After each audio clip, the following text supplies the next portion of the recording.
Nu pat pagriezām pulksteni. Tagad vakaros vēl agrāk satumst, bet darbs beidzas tad, kad beidzas. Tātad mājās jāiet tumsā.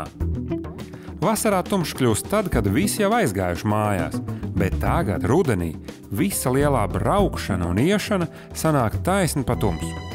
Tas ir traki. Tas nevar labi beigties, un nebeidzas ar. Novembrī pagājuši gadu bija 25 bojāgājušie satiksmes negadījumos, bet šogad novembris mums vēl priekšā. Ko darīt? Ir varianti. Šogad likums saka, ka mums tumsā uz ceļa visiem jābūt atstarojošā apģērbā vai vestē. Līdz šim mēs zinājām, ka jāstaigā vai no ar atstarotāju, vai no ar vesti, vai kabatas lukturīt, vai arī vismaz jāpaspīdina ar mobilo telefonu. Bet šogad viss ir daudz nopietnāk. Šogad drēbēm jāspīd. Ja visi klausītu likumam, būtu ļoti krāšņi un droši. Taču cilvēki nenojauš, kā viņi izskatās tumsā no malas. Pats jau tums ejot, tu visu daudz maz redzi.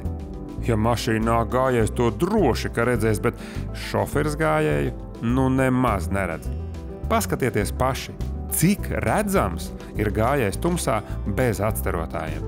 Pat ja viss notiek likumīgi un cilvēks iet pa trotuāru, pat ja iela ir apgaismota, tik un tā tumsā bez atstarojošiem elementiem cilvēks ir ļoti švaki redzams.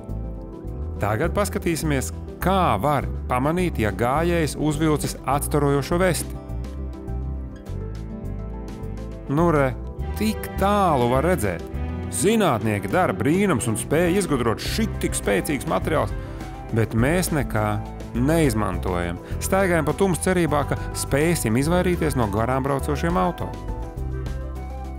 Ik pa laikam tiek rīkots visādas akcijas un gājējiem tumsā tiek dalītas vestes un atstarotāji, bet cilvēks dāvināto vesti uzvelk un pēc brīža novelk. Kaut kā neērti jūtas. Protams, nekādu skaistumu jau tā veste nevairo. Tā tiešām ir tīri funkcionāla lieta. Tāpat kā celtnieku ķiveru vai inkasātoru bruņu vesti. Smuki nav, bet strādā.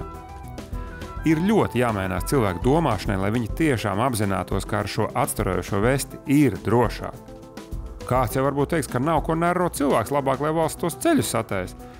Bet tik un tā vajadzētu saprast, ka pagaidām visiem tumsā uz ceļa ir drošāk uzvilkt vesti nekā cerēt uz pēkšņu infrastruktūras uzlabošanos.